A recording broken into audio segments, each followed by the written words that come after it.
बिस्मिल्लाहिर्रहमानिर्रहीम। अस्सलाम वालेकुम माय डियर स्टूडेंट। सबसे पहले आप लोगों का वेलकम है द एक्सीलेंस एकेडमी प्लेटफॉर्म पर। स्टूडेंट्स, आज हमने फर्स्ट ईयर बायोलॉजी का चैप्टर 5 जिसमें टॉपिक डिस्कस करना है बाइनोमियल नोमेनक्लेचर। नोमेनक्लेचर क्या है? ये एक तरीका है जिसके अंदर लिविंग ऑर्गेनिज्म को नेम्स प्रोवाइड किए जाते हैं, नेम्स दिए जाते हैं। बाइनोमियल नोमेनक्लेचर की बात करें तो ये एक ऐसा सिस्टम है जिसके अंदर लिविंग ऑर्गेनिज्म को साइंटिफिक नेम दिए जाते हैं। लिविंग ऑर्गेनिज्म में हमारे पास प्लांट स्पीशीज़ भी आती हैं और एनिमल स्पीशीज़ भी आती हैं। तो जो साइंटिफिक नेम दिया जाता है लिविंग ऑर्गेनिज्म को वो कंसिस्ट होता है 2 पार्ट्स के ऊपर। फर्स्ट पार्ट जो होता है वो जीनस नेम को रिप्रेजेंट करता है और जो सेकंड नेम होता है वो स्पीशीज़ के नेम को रिप्रेजेंट करता है। एग्जांपल है हमारे पास जी माइस की। ये साइंटिफिक नेम है कॉर्न का। जी जो है हमारे पास जेनरिक नेम है, जीनस नेम है, और माइस जो है हमारे पास स्पीशीज़ का नेम है। नेक्स्ट बात करते हैं कि ये बाइनोमियल नोमेनक्लेचर को सबसे पहले इंट्रोड्यूस किसने करवाया था। तो 18th सेंचुरी के अंदर एक बॉटनिस्ट थे कार्लस लिनियस, इन्होंने सबसे पहले बाइनोमियल नोमेनक्लेचर को इंट्रोड्यूस करवाया था। 1753 के अंदर इन्होंने प्लांट्स नेम की लिस्ट पब्लिश की थी और 1758 के अंदर एनिमल्स नेम की लिस्ट पब्लिश की थी। ये एक स्वेडिश बॉटनिस्ट थे और इन्हें फादर ऑफ टेक्सोनोमी भी कहा जाता है। टेक्सोनोमी एक ऐसी ब्रांच है बायोलॉजी की जिसके अंदर हम नेम्स देते हैं लिविंग ऑर्गेनिज्म को। और साइंटिफिक नेम्स के लिए जो लैंग्वेज यूज़ की जाती है वो ग्रीक और लैटिन लैंग्वेज हैं। अब बात कर लेते हैं कि वो कौन सी रीज़न थी जिनके लिए हमें नोमेनक्लेचर की ज़रूरत पेश आई। तो इसमें सबसे पहले है different name for same organism. जब बाइनोमियल नोमेनक्लेचर नहीं था तो तब किसी एक ही ऑर्गेनिज्म के बहुत सारे नेम रखे जाते थे। डिफरेंट रीजन में उसका डिफरेंट नेम होता था। हर इलाके में अपना एक नाम रख लिया जाता था किसी भी स्पीशीज का। जैसे यहाँ पे एग्जांपल दी गई है ओनियन की। तो ओनियन को इंग्लिश में तो ओनियन ही बोलते हैं लेकिन उर्दू में उसे प्याज बोलते हैं। और इस तरह डिफरेंट रीजन, पाकिस्तान के डिफरेंट रीजन्स की बात करें तो इसे डिफरेंट नेम से पुकारा जाता था, जैसे कि गंडा, बासल, वासल वगैरह। नेक्स्ट जो रीज़न है हमारे पास जिसकी वजह से नोमेनक्लेचर की ज़रूरत पेश आई वो है हमारे पास one name for many organism. तो एक कॉमन नेम ही होता था जो कि बहुत सारे ऑर्गेनिज्म के लिए यूज़ किया जाता था।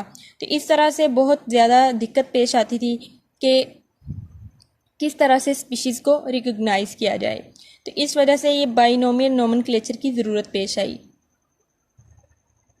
जब बहुत सारे ऑर्गेनिज्म के लिए सेम नेम यानी कि वन नेम इस्तेमाल किया जाता तो इसमें एग्जांपल है हमारे पास कि जो प्लांट्स थे, जितने भी बेल शेप प्लांट्स थे, फ्लावरिंग प्लांट्स थे, उन्हें ब्लू बेल ही कहा जाता था। यानी कि जिस प्लांट को भी देख लिया गया कि उसकी बेल शेप फ्लावर्स हैं उसे नेम दे दिया गया ब्लू बेल्स। चाहे वो किसी भी फैमिली से तल्लक रखता हो, किसी भी फाइलम से तल्लक रखता हो, उसे ब्लू बेल्स ही कहा जाता था। और इसी तरह से ब्लैक बर्ड जिसे क्रो बोलते हैं और इसे रेवन भी कहा जाता था, पहाड़ी कौवा। तो इस तरह से बहुत ज़्यादा मुश्किलात पेश आईं जिस वजह से फिर साइंटिफिक नोमेनक्लेचर की ज़रूरत पेश आई। नेक्स्ट जो रीज़न है हमारे पास, थर्ड रीज़न, वो है no scientific basis for a common name. जो कॉमन नेम होता है उसकी कोई साइंटिफिक बेसिस नहीं होती। जैसे कि अगर हम बात करें फ़िश की, तो फ़िश एक वर्टिब्रेट है, गिल्स होते हैं, इसके पास फिन्स होते हैं। तो सिल्वर फिश जो है वो एक इंसेक्ट है लेकिन हम इसकी कोई कॉमन बेसिस नहीं है ना, इसकी साइंटिफिक बेसिस नहीं है ना, कॉमन नेम है ना एक।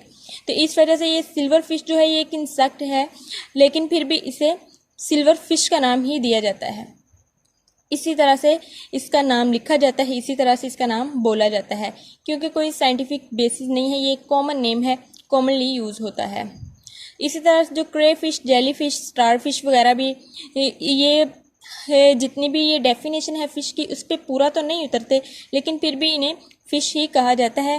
तो इससे ये बात रिप्रेजेंट कर रही है कि कोई भी साइंटिफिक बेस नहीं है कॉमन नेम की।